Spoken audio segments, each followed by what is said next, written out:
शान्ताकारं भुजगशयनं पद्मनाभं सुरेशम् विश्वधारं गगनसदृशं मेघवर्णं शुभाङ्गम् लक्ष्मीकान्तं कमलनयनं योगिभिर्ध्यानगम्यम्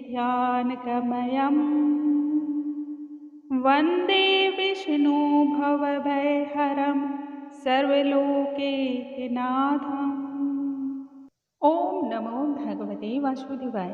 नमस्कार दोस्तों, भगवान श्री हरि की कृपा आप पर तथा आपके समस्त परिवार पर सदैव ही बनी रहे, समस्त प्रकार के दुखों का अंत हो। कल के वीडियो में हमने सुना माघ मास महात्म्य के चौथे अध्याय का पाठ।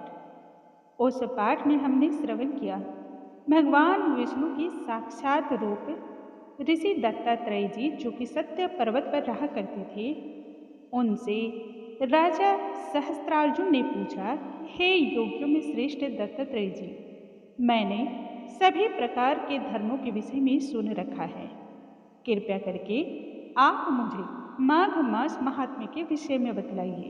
तब दत्तात्रेय जी कहने लगे, आज माघ मास के महात्म्य को मैं आपसे जो बतला रहा हूँ, इस संदर्भ में मैं वही बातें आपसे कह रहा हूँ जो एक समय नारद जी के पूछने पर ब्रह्मा जी ने बतलाया था। इस भारत भूमि में जन्म लेने वाला मनुष्य यदि उसने माघ माह के स्नान को नहीं किया, तब उसका जन्म निष्फल है। काम, क्रोध, तप सभी को यदि मनुष्य विजय उस पर प्राप्त करना चाहता है, या फिर अन्य जघन्य से जघन्य पापों से भी व्यक्ति मुक्त होना चाहता है, तब उसे माघ मास में स्नान अवश्य ही करना चाहिए। माघ मास में स्नान करने वाले व्यक्ति को बिना जप, तप, हवन इत्यादि किए ही संपूर्ण लाभ की प्राप्ति होती है। मेघों से युक्त होकर के जिस प्रकार से चंद्रमा प्रकाश युक्त होता है, ठीक वैसे ही माघ मास में स्नान करने से व्यक्ति प्रकाशमान हो जाता है। काया, वाचा, मानसा जैसे किए हुए छोटे बड़े सभी पाप माघ मास में स्नान करने मात्र से ही क्षण भर में ही नष्ट हो जाते हैं। माघ माह में स्नान न करने वाले व्यक्ति को सूर्य और चंद्र के समान भोग भला किस प्रकार से प्राप्त होते हैं। अब आज के वीडियो में हम आगे की कथा का वर्णन करेंगे। बोलो भगवान श्री हरि की जय, स्वामी नारायण जी की जय। आगे दत्तात्रेय जी माघ माह के महात्म्य को बतलाते हुए कहते हैं, हे राजन, इसी संदर्भ में मैं तुमसे एक प्राचीन इतिहास बतलाता हूँ। भृगु वंश में ऋषिका नाम की एक ब्राह्मणी रहा करती थी, जो कि बाल्यकाल में ही विधवा हो गई थी। वह ब्राह्मणी रेवा नदी के किनारे रह करके विंध्याचल पर्वत के नीचे ही तपस्या में लीन रहती। शरीर को सुखा देने वाले तप में वह रत रहा करती। वह अत्यंत ही जितेंद्रिय, सत्यवक्ता, सुशील, दानशील था तथा कठोर तप के द्वारा शरीर की अग्नि से तपा देने वाली तपस्या में लीन थी।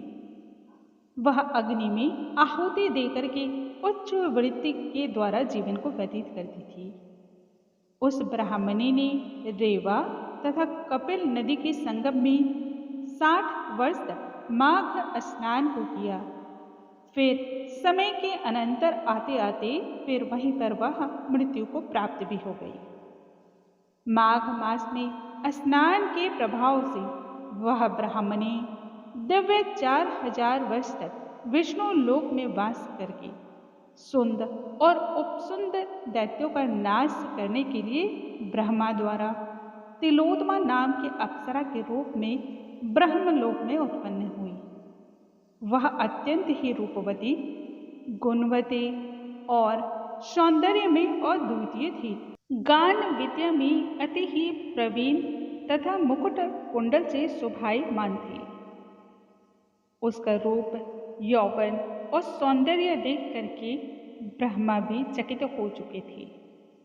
वह तिलोत्मा रेवा नदी के पवित्र जल में स्नान करके वन में एक समय बैठी हुई थी।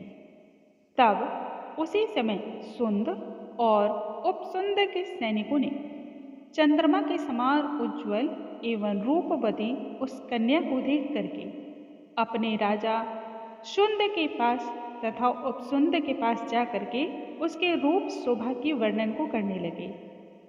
रूप शोभा का वर्णन करते हुए कहने लगे कि कामदेव को लज्जित कर देने वाली ऐसी परम सुंदरी स्त्री हमने आज तक नहीं देखी, इसलिए आपको भी वहां पर चल करके उस स्त्री को देखना चाहिए। मदिरा पान किए बगैर भी नशा हो सकता है यदि ऐसी सुंदर स्त्री आपके पास से हो।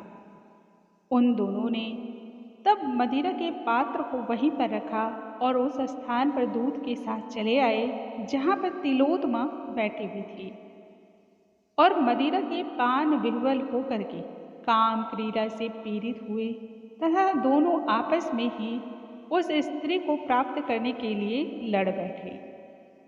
फिर आपस में युद्ध करते करते दोनों वहीं पर समाप्त भी हो गए। उन दोनों को मरा हुआ देख करके उनके सैनिकों ने बड़ा ही कोलाहल मचाया।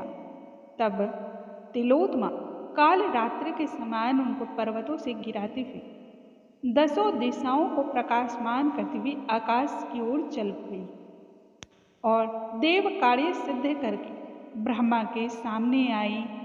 तब ब्रह्मा जी प्रसन्नता पूर्वक कहने लगे, हे तिलोत्मा, हे चंद्रवती, मैंने तुम्हें सूर्य के रथ पर स्थान दिया है। जब तक आकाश में सूर्य स्थित है तब तक तुम नाना प्रकार के भोगों को भोगो। सो हे राजन, वह तिलोत्मा ब्राह्मणी अब भी सूर्य के रथ पर माघ मास स्नान के उत्तम भोगों को भोग रही है। इसलिए श्रद्धापूर्वक और पूर्ण निष्ठा से प्रत्येक मनुष्य को उत्तम गति प्राप्त करने के लिए माघ मास में विधि पूर्वक स्नान करना चाहिए। माघ मास में स्नान करने से मनुष्य को भगवान श्री हरि के चरणों में स्थान की प्राप्ति होती है। पूर्व काल में ब्राह्मणी ने माघ माह के स्नान को किया था, उसी के फल स्वरूप वह तिलोत्मा के रूप में प्रसिद्धि को प्राप्त हुई, जिन्हें सभी देवतागण भी पूजते हैं। बोलो भगवान श्री हरि की जय, स्वामी नारायण की जय।